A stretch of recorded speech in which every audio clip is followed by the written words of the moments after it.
Thank you for visiting Chicken Skin Fireside.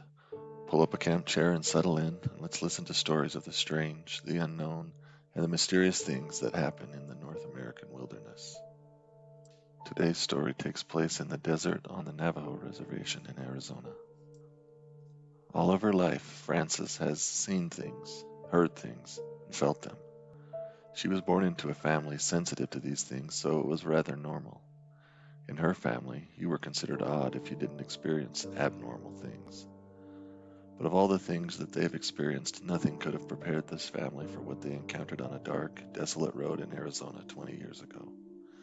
It was a mysterious and traumatizing event that haunts them to this day. Frances's family was living in Flagstaff, Arizona. Sometime around 1982 or 1983, the 20-year-old Frances, her father, her mother, and her younger brother took a road trip to Wyoming in the family pickup truck to visit friends. The course along Route 163 took them through the Navajo Indian Reservation and through the town of Kayenta, just south of the Utah border, and the magnificent Monument Valley Navajo Tribal Park. Anyone who has traveled through the Navajo Reservation knows that it is a beautiful place, but it can be harsh. Many strange things happen out there. A local Dene friend, as members of the Navajo Nation refer to themselves, warned Frances's family of traveling through the reservation, especially at night. Along with the warning, however, Frances's Native American friend blessed the family and their trip. The trip to Wyoming was uneventful, but it was the trip back to Arizona along the same route that more than justified the warning from Frances's friend. To this day, Frances has major anxiety attacks when she has to travel through the North Country at night. It was a warm summer night about 10 p.m. when the family's pickup was heading south on 163, about 20 or 30 miles from the town of Kayenta. It was a moonless night on this lonely stretch of road, so pitch black that they could only see just a few feet beyond the headlights, so dark that closing their eyes actually brought relief from the fathomless black. They had been driving for hours with Frances's father at the wheel, and the vehicle's passengers had long ago settled into quiet. Frances and her father sandwiched her mother in the truck's cab, while her brother enjoyed the night air in the back of the pickup. Suddenly, Frances's father broke the silence. "We have company," he said. Frances and her mother turned around and looked out the back slider window. Sure enough, a pair of headlights appeared over the crest of a hill, then disappeared as the car went down, then reappeared. Frances commented to her father that it was nice to have company on this stretch of road. If something went wrong, neither vehicle and its passengers would be alone. Thunder began to rumble from the vast clouded sky. The parents decided that their son should come into the cab before he got soaking wet from any rain that might fall. Frances opened the slider window, and her little brother crawled in, squeezing between her and her mother. Frances turned to close the window and again noticed the headlights from the following car. "They're still behind us," her father said. "They must be going to either Flagstaff or Phoenix. We'll probably meet them in Kayenta when we stop to fuel up." Frances watched as the car's headlights crested another hill and began its descent until it disappeared. She watched for them to reappear, and watched. They didn't reappear. She told her father that the car should have crested the other hill again, but hadn't. Maybe they slowed down, she suggested, or pulled over. That was possible, but it just didn't make sense to Frances. Why would a car slow down and stop in the middle of nowhere, in the middle of the night? Frances asked her father. "I don't know. People do weird stuff when they're driving," he replied. So Frances kept watching, turning around every few minutes to check for those headlights, but they never did reappear. When she turned to look one last time, she noticed that the pickup was slowing down. Turning back to look out the windshield, she saw that they were rounding a sharp bend in the road, and her father had slowed to about 55 miles an hour. And from that moment, time itself seemed to slow down for Frances. The atmosphere changed somehow, taking on another worldly quality. Frances turned her head to look out the passenger window when her mother screamed and her father cried out, "What was that?" Frances didn't know what was happening, but one hand instinctively reached over and held the button down on the door lock, and the other tightly grabbed the door handle. She braced her back against her small brother and firmly held onto the door, still not knowing quite why. She looked out her passenger window, but didn't see anything. Her brother was now yelling, "What is it? What is it?"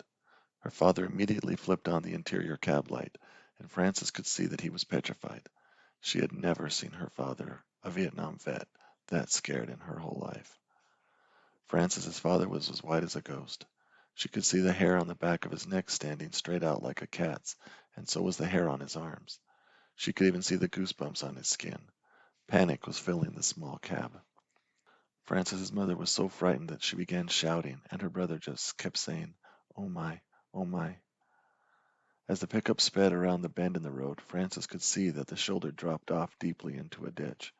Her father hit the brakes to slow down even more to prevent the truck from swerving into the ditch. As the pickup was slowing down, something leapt out of the ditch at the side of the truck, and now Frances could clearly see what had started the panic. It was black and hairy and eye level with all the passengers in the cab of the truck. If this was a man, it was like no man Frances had ever seen. Yet despite its monstrous appearance, whatever it was, it wore a man's clothes, a white and blue checkered shirt and long jeans. Its arms were raised over its head, almost touching the top of the cab. This creature remained there for a few seconds looking into the pickup, and then the pickup moved past it. Frances could not believe what she had seen. It looked like a hairy man, or a hairy animal, in man's clothing, she thought to herself. But it didn't look like an ape or anything like that.